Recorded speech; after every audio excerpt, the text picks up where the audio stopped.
नमस्ते my dear students. अभी तक आपने ये सीखा था कि किस तरह से हम ट्रांसलेशन करते हैं गुजराती टू हिंदी।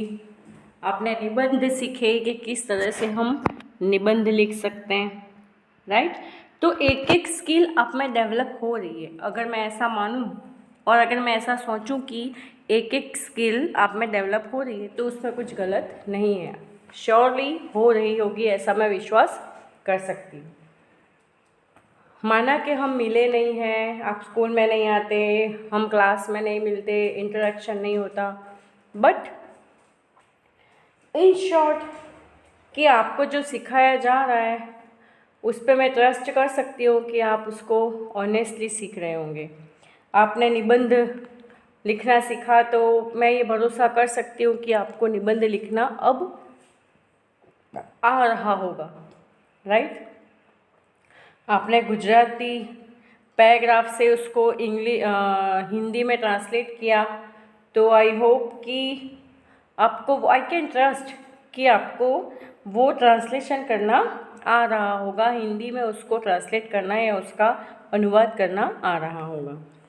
अब बात आती है यहाँ पे पत्र लेखन की, लेटर राइटिंग, जो आप इंग्लिश में तो लिखते आए हो या आपने सीखा होगा, हिंदी में भी सीखा हो। मैं ये नहीं बोल रही कि आपने नहीं सीखा होगा, आपने हिंदी में भी सीखा होगा, लेकिन एक लेवल होता है कि हमें नेक्स्ट स्टैंडर्ड में जब हम आते हैं तो हमारे लेवल को हमें किस तरह से ग्रो करना हो, राइट। तो इसीलिए आपके एक स्टेप को बढ़ाते हुए मैंने यहाँ पे आपको लेटर राइटिंग सिखाने का ट्राई किया स्टूडेंट्स। उसमें अगर आपको कुछ समझ में ना आए तो जब भी हम जूम मीट पे ऑनलाइन हमारा जो लाइव लेक्चर चलेगा उसमें मैं आपको बिल्कुल सिखाऊंगी कि किस तरह से क्या होता है। लेकिन यहाँ पे वीडियो के थ्रू मैं एक बार बता दूँ तो क्या है कि आपको जब हम अभी तक हम क्या करते हैं कि जैसे 1 to 8 चैप्टर या 1 to 7 या जितने भी 4 5 जितने भी चैप्टर हमने पढ़े हैं तो जूम मीट पे के हम क्या करते हैं उसको फिर से रिवीजन करते हैं, रिवाइज करते हैं, ताकि कहीं पे कुछ छूट गया है या कुछ मिसिंग हो गया है, किसी ने वीडियो नहीं देखा है या कुछ भी ऐसा एरर हो, नेटवर्क इशू हो, तो आपको वो चीज़ें सारा कंटेंट सारा चैप्टर फिर से क्लियर हो जाए। इसलिए यहाँ पर मैंने अभी एक बार मैं पढ़ा दूँ तो उसको मैं रिवीजन कराऊंगी, राइट। तो अब हम स्टार्ट करते हैं। पत्र लेखन जो है, हमारे मित्र, रिश्तेदार या सगे संबंधी कई बार दूर रहते हैं, ओके। हम अपनी बात को उन तक पत्र द्वारा पहुंचा सकते हैं। इसके अलावा किसी दिन अपने विद्यालय से छुट्टी लेने के लिए या किसी और काम के लिए भी प्रार्थना पत्र लिखना पड़ता है। इन सभी तरह के पत्रों को अलग अलग ढंग से लिखा जाता है। पत्र लिखते समय कुछ बातों का ध्यान रखना चाहिए। अब अभी तो व्हाट्सएप है, लेकिन पहले तो पत्र लिखे जाते थे, राइट। तो हमें पत्र लेखन, लेटर राइटिंग तो आना ही चाहिए, क्योंकि ऑफिशियली जब आप लिखते हो, चलो पर्सनली आप एक दूसरे को व्हाट्सएप कर दो या मैसेजेस कर दो, लेकिन ऑफिशियली आप इस तरह से व्हाट्सएप नहीं कर सकते। आपको रिटर्न में ही एप्लीकेशन लिखना होता है, उसको ऑफिशियल लेटर बोलते हैं, औपचारिक पत्र। तो किन किन बातों का ध्यान रखना चाहिए? तो पत्र सरल भाषा में लिखा होना चाहिए, यानी कि सिंपल लैंग्वेज में। पत्र लिखते समय शिष्टता का ध्यान रखना चाहिए, जैसे बड़ों के लिए आदरणीय, पूज्य आदि वर्ड्स यूज़ करने चाहिए आपको। थर्ड पॉइंट इज़, पत्र लिखने के बाद एक बार फिर से पढ़ लेना चाहिए, जिससे कोई गलती छूट न जाए। हम कुछ लिखते हैं तो एक बार हमें रीड कर लेना चाहिए कि हमसे कुछ गलती हो गई हो या कुछ मिस हो गया हो तो हम उसे करेक्ट कर लें। तो इस तरह से हमें इन सब बातों का ध्यान रखना चाहिए कि क्या क्या बातें, इसमें क्या क्या गलतियाँ हो सकती है। अब आइए कुछ पारिवारिक एवं प्रार्थना पत्रों को पढ़ें और समझें। कुछ लेटर हैं जो यहाँ पे एग्जाम्पल के तौर पर दिए गए हैं, उसको आपको समझना है। अपने चाचा जी के विवाह में शामिल होने के लिए छुट्टी मांगते हुए विद्यालय के मुख्य अध्यापक, यानी कि जो आपका प्रधान अध्यापक होता है, मुख्य अध्यापक, उनको पत्र आपको लिखना है। क्यों? क्योंकि चाचा जी के विवाह में आपको जाना है, राइट। आपको किसी विवाह में जाना है, उसके लिए आपको पत्र लिखना है। तो यहाँ पे लिखना है सेवा में मुख्य अध्यापक जी, क्योंकि यहाँ पे प्रधान अध्यापक ऐसा वर्ड नहीं दिया है, मुख्य अध्यापक दिया है, इसलिए आप मुख्य अध्यापक जी लिखेंगे। अब स यानी कोई भी XYZ स्कूल का नाम, शिक्षा निकेतन, करोल बाग, दिल्ली, आप कोई भी एड्रेस डाल सकते हैं। फिर आपको डालनी है दिनांक 5 मार्च 20 आप कोई भी डेट डाल सकते हैं, राइट। यहाँ पे ये बच्चों का लेटर इसलिए ये है क्योंकि लॉकडाउन से पहले ये लिखा गया है, क्योंकि लॉकडाउन के बाद तो कोई शादियाँ हुई ही नहीं है, राइट। महोदय, सविनय निवेदन है कि मेरे चाचा जी का विवाह 10 मार्च 20 को होने वाला है, इसलिए मैं 9 मार्च 20 से 11 मार्च 20 तक विद्यालय नहीं आ सकूँगा। आपसे प्रार्थना है कि मुझे इन 3 दिनों का अवकाश देने की कृपा करें। कृपा करें यानी कि आप मुझे ये छुट्टियाँ दें। प्रार्थना है यानी आपसे रिक्वेस्ट है, मैं आपसे रिक्वेस्ट करता हूँ कि मेरे चाचा जी का विवाह इस दिन है, मैं यहाँ से यहाँ तक छुट्टियाँ लेने वाला हूँ। I can not come to school, right, मैं स्कूल नहीं आ सकूँगा, इसीलिए आपसे प्रार्थना है यानी आपसे रिक्वेस्ट है कि मुझे 3 दिनों का अवकाश, अवकाश यानी कि छुट्टी, ओके। अवकाश का मतलब क्या होता है? छुट्टी होता है। तो 3 दिनों का अवकाश देने की, क्यों? क्योंकि 9 से 11 तो 9 तारीख, 10 तारीख और 11 तारीख 3 दिन की छुट्टी हुई। तो यहाँ पे प्रॉपर लिखना है कि विवाह कब है, आप छुट्टी कब लेना चाहते हैं और आप क्यों नहीं आ सकेंगे, और आपको कितने, भले आपने डेट डाली मगर फिर भी आपको मेंशन करना है कि कितने दिनों की छुट्टी आप लेना चाहते हैं। तो ये सब आप उसमें मेंशन करेंगे, राइट। यहाँ तक के जो बताया उसमें पहले आपको जिसको पत्र लिख रहे हैं उसके बारे में लिखना है, फिर आपके स्कूल का नाम, यानी जिसको लिख रहे हैं तो स्कूल का नाम लिखना है, फिर वहाँ का प्लेस, जिस दिन लिख रहे हैं वो डेट मेंशन करनी है। फिर यहाँ पे देखिए महोदय लिखा हुआ, महोदय यानी कि रिस्पेक्टेड सर, लेकिन हम तो हिंदी में बात कर रहे हैं इसलिए हम क्या लिखेंगे यहाँ पर? महोदय या आदरणीय गुरुजी ऐसे भी लिख सकते हैं, लेकिन ऑफिशियल लेटर जब हम लिखते हैं तो महोदय लिखना ही ठीक रहता है, राइट। तो फिर मैंने यहाँ पे ये बताया कि ये मैं इसलिए धीरे धीरे बता रही हूँ ताकि आपको क्लियर रहे कि क्या से क्या हमको लिखना है, ओके। तो यहाँ पर आपने पहले चाचा जी का विवाह है तो उसकी डेट मेंशन करी, क्योंकि आपने विवाह के लिए छुट्टी मांगी है तो उसकी डेट मेंशन करनी है। फिर आप कौन सी डेट को स्कूल नहीं जा सकोगे वो बताना है। तो इसने बताया बच्चे ने 9 मार्च से 11 मार्च, राइट, और फिर उससे रिक्वेस्ट की है कि क्यों नहीं जा सकते स्कूल में, कितने दिन के लिए नहीं जा सकते, ये सब। तो आगे देखिए, 12 मार्च 20 को मैं यथा समय यानी कि टाइम पर, जो हमारा स्कूल का टाइम है उस पर विद्यालय में उपस्थित रहूँगा, यानी मैं 12 मार्च को स्कूल में आ जाऊँगा। धन्यवाद सहित, यानी आपको धन्यवाद भी बोला है, थैंक यू लिखते हैं ना इंग्लिश में, लास्ट में थैंक यू लिखते हैं, तो इस तरह से यहाँ पर धन्यवाद सहित यानी धन्यवाद के साथ आपका आज्ञाकारी शिष्य सुशील कुमार।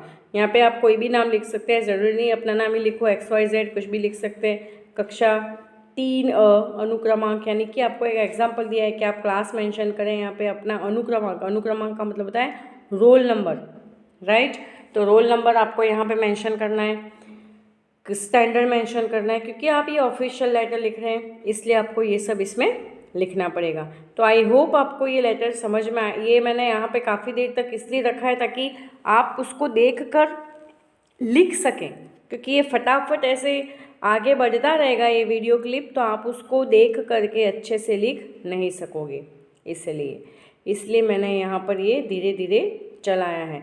और यहाँ पे ये देखो, आपका आज्ञाकारी शिष्य है, उसकी जगह पर अगर गर्ल है, फीमेल है, तो आप आपकी आज्ञाकारी शिष्या ऐसा भी कर सकते हैं। यहाँ पे येलो से ब्लूबर से मैंने बताने का ट्राई किया कि अगर आपका है तो आपकी आज्ञाकारिणी शिष्या ऐसा भी आप लिख सकते हैं। अगर आप गर्ल है तो नाम, आप गर्ल है तो आप लड़की का नाम लिखोगे, राइट।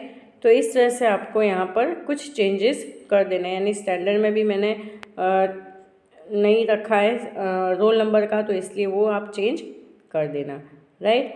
तो इस तरह से मैंने आपको ये लेटर बताया है जो इजीली आपको समझ में आ गया होगा, एकदम सिंपल भाषा में, सिंपल तरीके से, क्योंकि ऑफिशियल लेटर जब आप लिखते हो तो आपको बड़ा बड़ा भर के नहीं लिखना है कि टीचर आप कैसे हो, मैं अच्छी हूँ वगैरह वगैरह। ऑफिशियल लेटर में पॉइंट टू पॉइंट बात होती है स्टूडेंट्स, इसलिए आपको यहाँ पे ये बताया गया है कि सिर्फ 3 और 4 लाइन्स में अपना ये आपका जो पत्र है ये इसको लेटर नहीं बोलते, इसको प्रार्थना पत्र बोलते हैं, रिक्वेस्टेड लेटर बोलते हैं, तो ऑफिशियल लेटर बोलते हैं। तो इसको लिखने के लिए आपको बहुत सारा भर के लिखने की ज़रूरत नहीं है कि मैं बहुत नाचने वाला हूँ, मेरे मामा की शादी में ये बनाएंगे, वो बनाएंगे, हम डांस करेंगे, वो सब कुछ भी नहीं लिखना है। अननेसेसरी फालतू बातें इसमें नहीं होनी चाहिए। इसमें सिर्फ उतनी ही बातें होनी चाहिए जितनी आपके लिए, यानी इस लेटर के लिए नेसेसरी है। उसके अलावा फर्जी की, फिजूल की कोई भी बातें इसमें ऐड नहीं होनी चाहिए।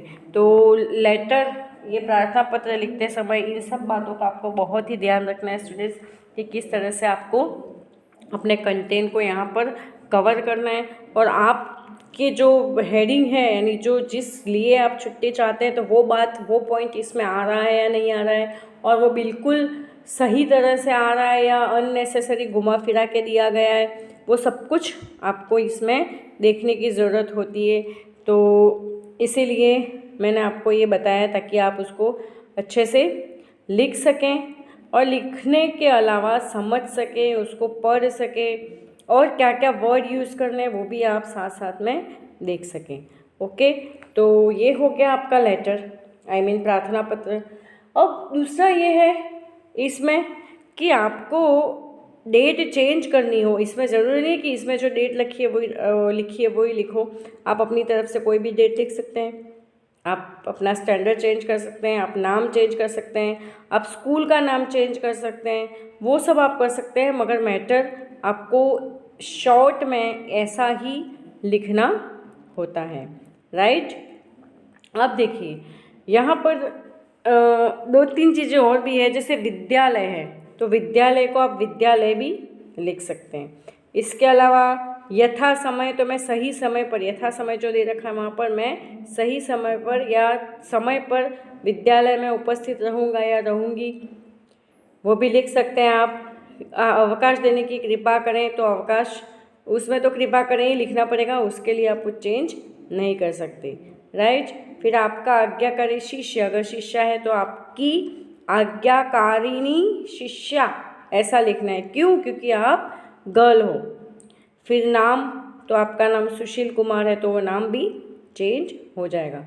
अब देखिए, इस वर्ष आपका जन्मदिन धूमधाम से मनाया जाएगा, अपने मित्र को पत्र लिखकर उसके जन्मदिन पर आमंत्रित कीजिए।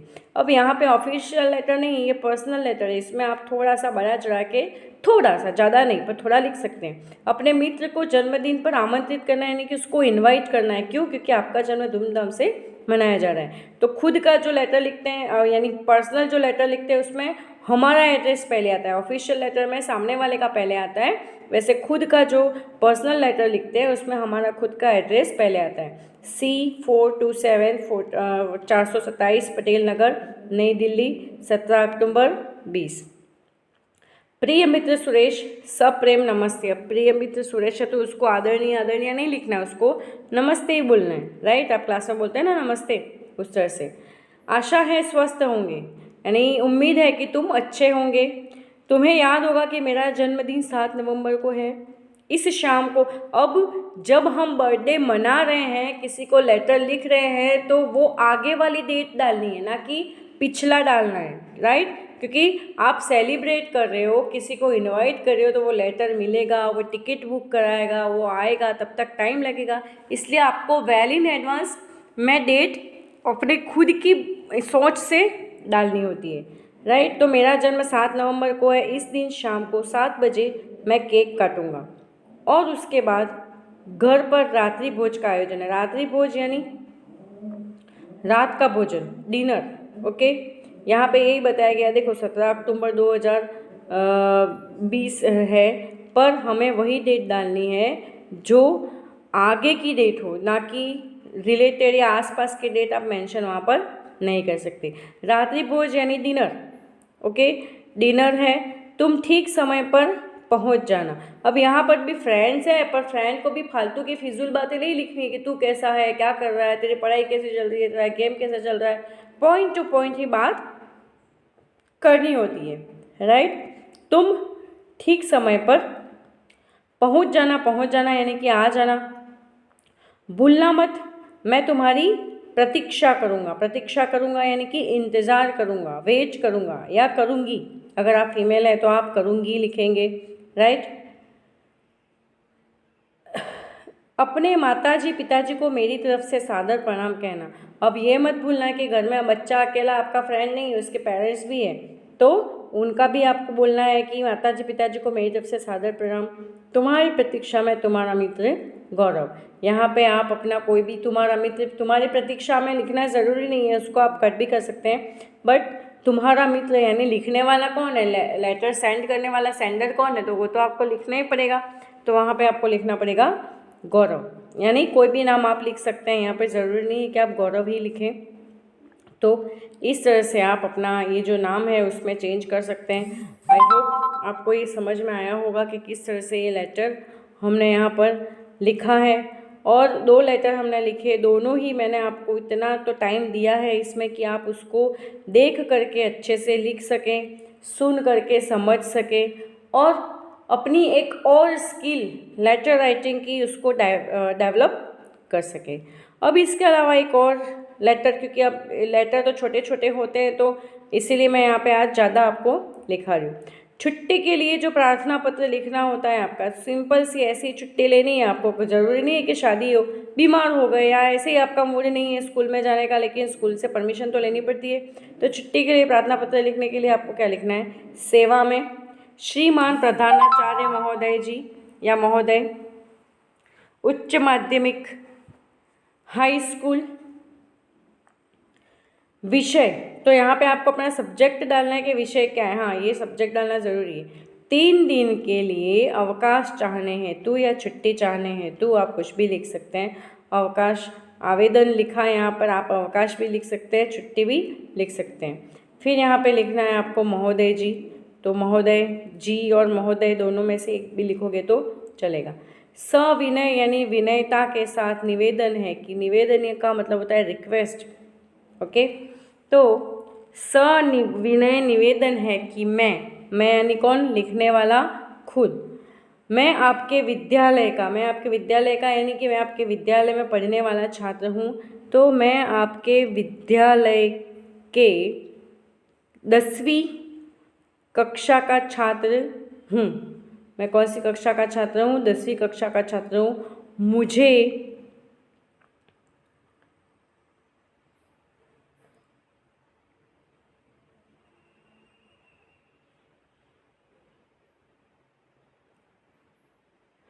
मुझे अपने मामा की शादी में जाना है। मेरा शादी में जाना बहुत ही ज़रूरी है, क्योंकि मेरा शादी में जाना बहुत ही ज़रूरी है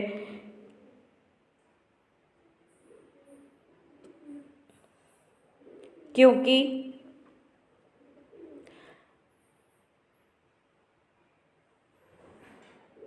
शादी का सारा देख रेख मुझे ही करना है, राइट।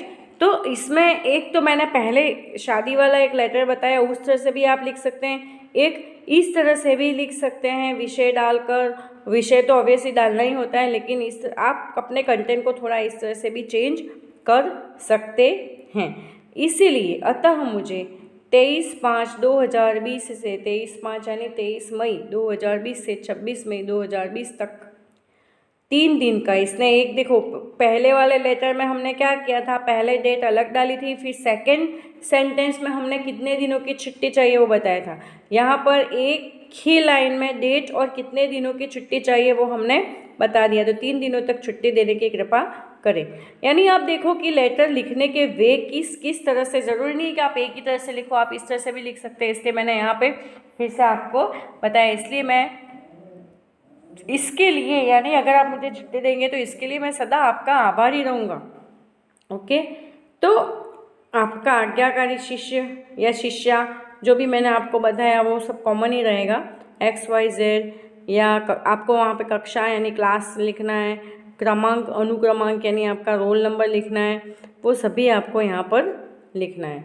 तो आप वहाँ पर कुछ भी लिख सकते हैं, अपना नाम लिख सकते हैं, अपना रोल नंबर लिख सकते हैं, अपना स्टैंडर्ड लिख सकते हैं, कुछ भी वहाँ पर लिख सकते हैं। तो इस तरह से आपको ये अपना यानी पहले वाला जो है वो भी फॉर्मेट सही है, ये वाला जो है वो भी फॉर्मेट सही है। आपको जो पसंद आए वो आप लिखिएगा, राइट। तो ये था हमारा पत्र लेखन, इसके साथ ये ख़त्म होता है। स्टूडेंट्स, अब मुझे ये बोलना है कि लेटर राइटिंग हम क्यों सीख रहे हैं। आपके दिमाग में एक क्वेश्चन आया होगा कि मैम अब तो व्हाट्सएप और ईमेल और फैक्स करने का ज़माना है, मेल कर देते हैं हम, तो हमको लेटर क्यों लिखना है। जब अगर हमारी बात किसी इंसान को बिल्कुल 3-4 मिनट में ही पहुंच जाती है तो हमें लेटर सीखना क्यों है।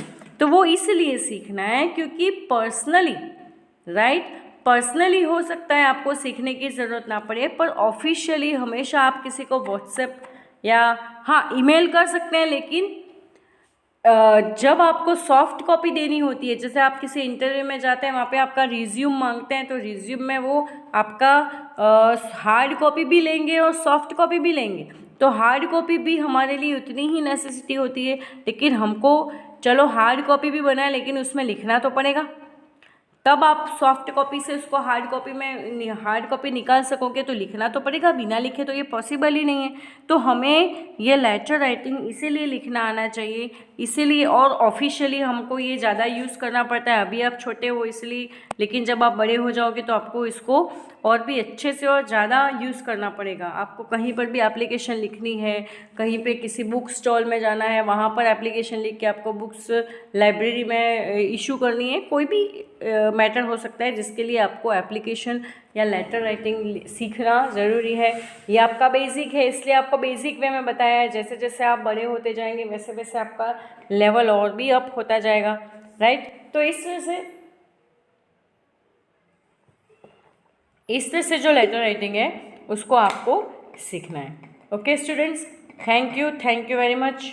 आई होप आपको ये आज वाला टॉपिक समझ में आया होगा और बाकी सारे भी आते होंगे, राइट। Thank you.